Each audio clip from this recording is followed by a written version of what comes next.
தற்பொழுது எது ஆன்மீகம், யார் மகான், எது கடவுள் என்ற தேடல் அதிகமாகிக் கொண்டே வருகிறது. கடவுளை பற்றியும் மகான்களை பற்றியும் மதத்தை பற்றியும் உலகெங்கும் இருக்கக்கூடிய பெரியவர்கள் சொல்லிக்கொண்டே வந்து கொண்டிருக்கிறார்கள். சாதாரண மனிதர்கள், என்னை போன்ற ஜீவராசிகள் அதை குறித்து படித்து தெரிந்து கொள்வதற்கு இந்த நூல் ஒரு அரிச்சுவடியாக இருக்கிறது. இந்த நூலை யாவரும் பயிலலாம், படிக்கலாம்.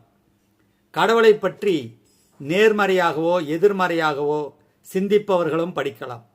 மகான்களை பற்றி போற்றுபவர்களும் தூற்றுபவர்களும் இந்த நூலை வாசிக்கலாம். ஏனென்றால் இந்த நூல் பகவான் ராமகிருஷ்ணர் அருளிய அமுத மொழிகள். வாழ்ந்த காலத்திலே அவர் கொடுத்துவிட்டு போன பொக்கிஷம்.